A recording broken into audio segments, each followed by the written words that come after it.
Imagine having absolute, unchecked power, no laws to follow, and limitless wealth to spend. In most cases, this level of influence doesn't build character, it destroys it.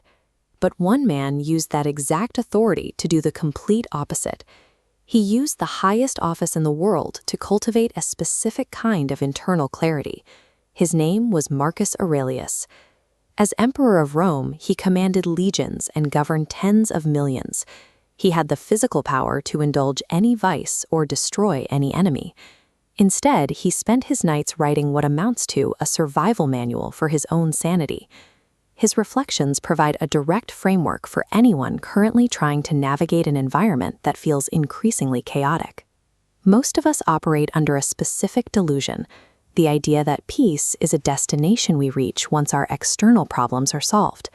We tell ourselves that once we make more money or get that promotion, or once the busy season finally ends, we will finally be at rest.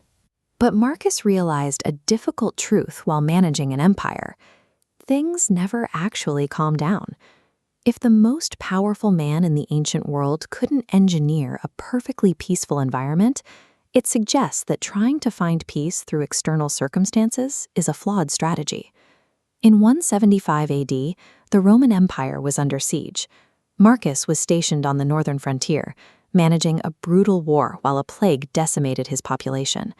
These imperial struggles were compounded by a series of personal tragedies.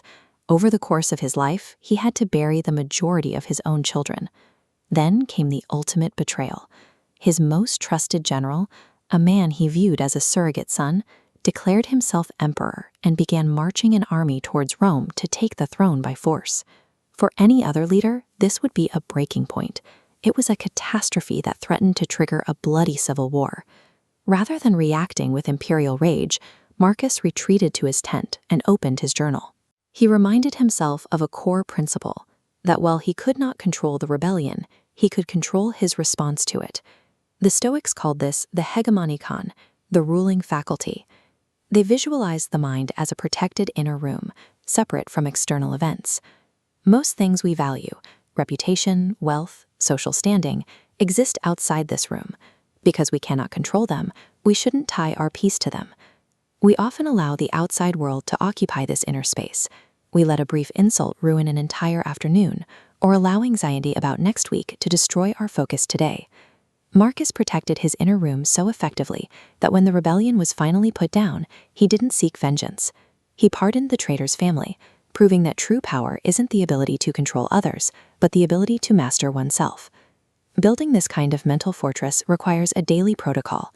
For Marcus, this began the moment he woke up. He instructed himself to intentionally visualize the difficult people he would encounter, the ungrateful, the arrogant, and the dishonest. This exercise is known as Premeditatio Malorum, the premeditation of evils.